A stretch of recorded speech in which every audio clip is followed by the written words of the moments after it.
of ships rides the horizon off the Philippines. Helicopters stitch the sky, on beaches, on decks, and on flight lines. Marines, sailors, and soldiers from 7 nations move through a choreography that looks at once like routine training and like something more deliberate. A commentator watching the maneuvers put it plainly, that is not a training exercise. That is a statement.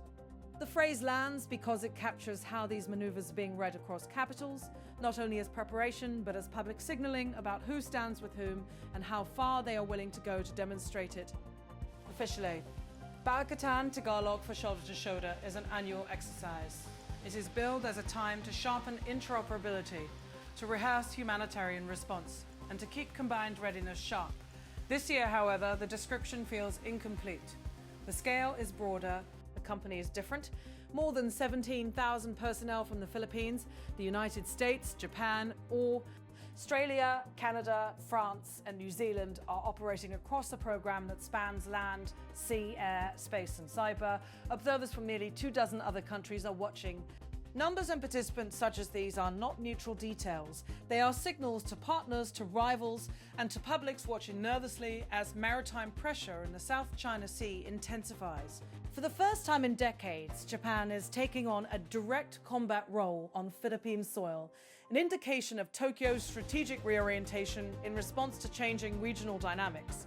European and Commonwealth militaries are no longer merely sending observers. They are bringing capabilities and presence. For Manila, that matters. For Washington, it is a visible rehearsal of combined operations in the Western Pacific, an exercise run in parallel with expanded defense cooperation that has increased access, logistics, and rotational basing across the archipelago in recent years. The drills themselves are calibrated to T. Eastern alliance across domains. There are live fire events, ship-to-ship synchronizations, amphibious landings, integrated air defense drills, and simulated maritime descents.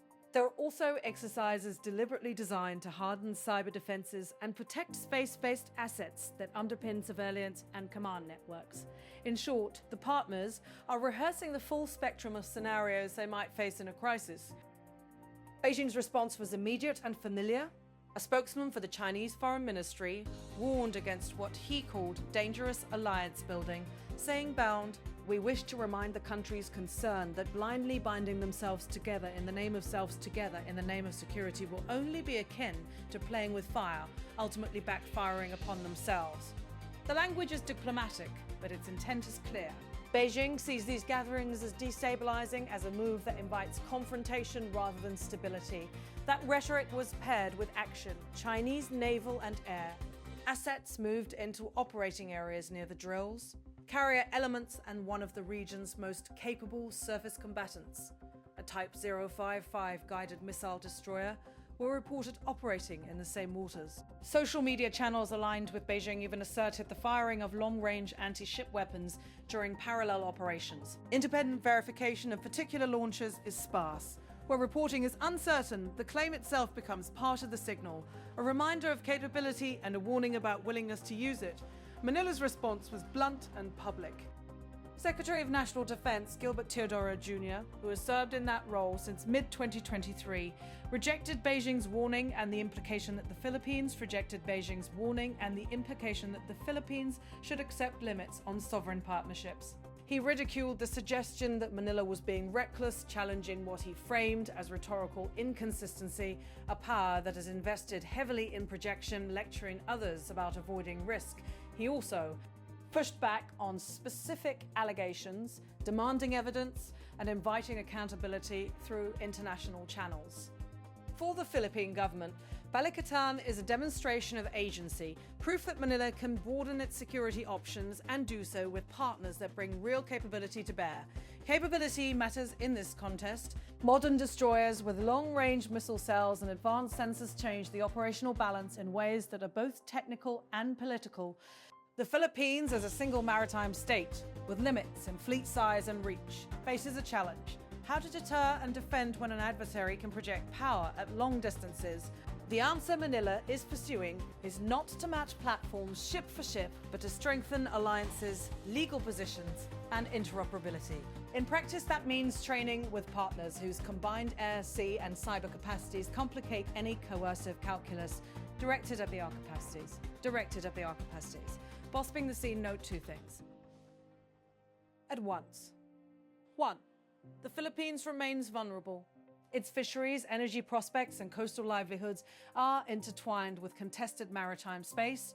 Coast Guard standoffs, rammings, water cannon episodes, and publicity-hungry incidents can escalate quickly, producing bruising images that drive political pressure in Manila. Visible external support, ships at sea, allied aircraft overhead, bolsters deterrence in ways that platforms alone cannot. If harassment of Philippine assets risks growing into a larger confrontation, Beijing may think twice before acting. 2. Demonstrations of alliance will not stop rivalry from hardening. To deter effectively, partners must communicate resolve without inviting miscalculation. Beijing's mirrored deployments, public rebukes, and willingness to shadow allied maneuvers are intended to show both capacity and the political will to contest forward presence. The result is an increasingly tense choreography where both sides try to avoid a deliberate lash, but also try to signal credibility to domestic audiences and to each other. There is also the wider global context.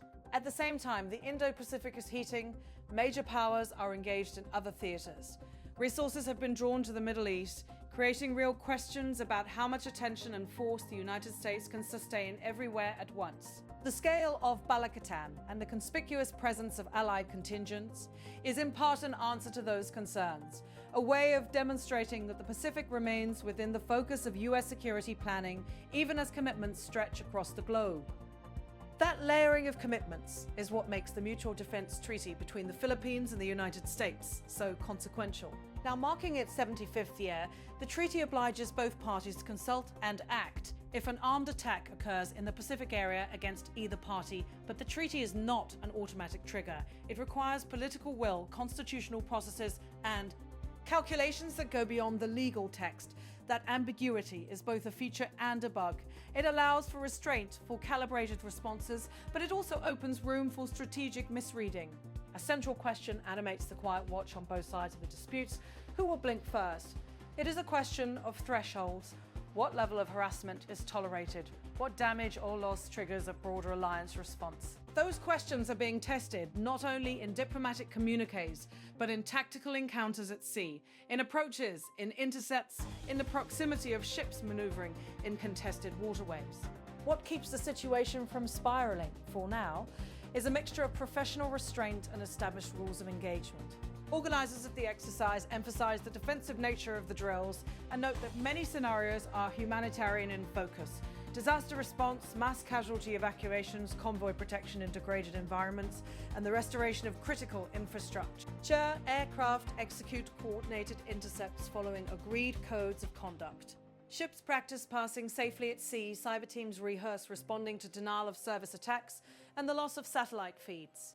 All of this is intended not merely to sharpen warfighting skills, but to reduce the chance that surprise or miscommunication produces a crisis.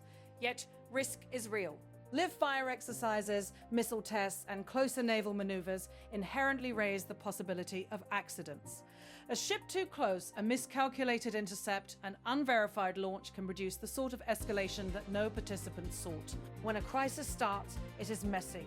Data feeds are degraded, communications are contested, and decisions must be made under pressure. In that environment, the psychology of deterrence matters as much as the hardware on the decks and flight decks. Perceptions of resolve, of credibility, and of back-channel communication channels all become operational factors. The regional political conversation is changing in tandem with the maneuvers. In Manila, a case is being made, loudly and quietly, for normalization, the argument that the Philippines should build capacity and diversify ties so it is not forced into a single brittle posture. In Beijing, the narrative stresses perimeter defense and the need to defend claimed red lines against foreign interference. In Washington and allied capitals, the debate is about whether deterrence through presence and partnership will stabilize the region, or whether it will simply harden rivalries that feed on each other. Tokyo's decision to accept a combat role in this exercise is historic and illustrative. For Japan, the move reflects a steady recalibration of policy. The recognition that a maritime security environment in which a distant neighbour expands blue water capabilities has implications that cannot be ignored. For Canada, France and New Zealand, participation signals that regional security is not solely an American and Philippine concern. These partners bring not just uniforms, but diplomatic heft and operational options that complicate any adversary's calculations. There is also a less visible but accelerating domain of contest: cyber and space. The exercises include training to test resilience to digital disruption and to protect satellites and the networks they support. Contemporary anti-access and area denial strategies intentionally seek to complicate the use of long-range sensors, satellites and secure communications. If a crisis were to unfold, the contest would not be decided by guns and missiles alone. It would be fought across electromagnetic spectrum, through data and by the ability to keep forces connected in degraded environments. So, what happens next? For the near term, the most plausible outcome is more of the same. Robust signaling accompanied by careful de-escalation on the tactical level. Diplomacy will cycle through public rebukes and quieter channels.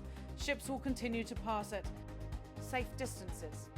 Aircraft will fly coordinated patterns and both sides will claim prudence while their movements harden the operational picture. But that is not the same as safety. The interplay of signaling and risk creates a narrow band in which both restraint and credibility must be maintained. If that balance holds, the exercises will have achieved their core aim: deterrence through preparedness and partnership. If it does not, a misstep could reorder the strategic baseline for the next year or longer. For people on the front lines of this contest, the fisherfolk navigating the West Philippine Sea, the coastal communities whose livelihoods depend on those waters, the maneuvers are not abstract strategy. They are immediate and visceral. A passing warship changes patterns of fishing and trade. An aerial interception interrupts a routine passage. National pride and legal claims are bound up with everyday survival. Where one can fish, where one can drill, where one can navigate with foe.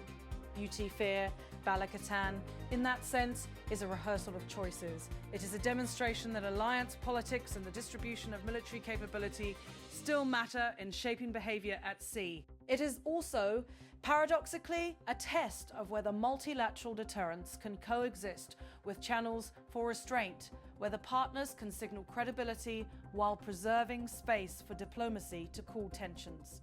If you listen closely to both rhetoric and maneuver, you hear two overlapping stories: a threat narrative and an insurance policy.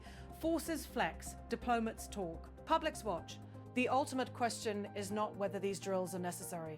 Most participants will argue that they are, but whether their deterrent utility outweighs the risk that sharpening alliances in contested seas invites escalation. For now, the ships continue to train. The aircraft continue to fly. Watch teams on both sides count the hours and the sea miles. Whoever blinks first at the political level, the military level, or the diplomatic level will help shape the strategic baseline for months to come.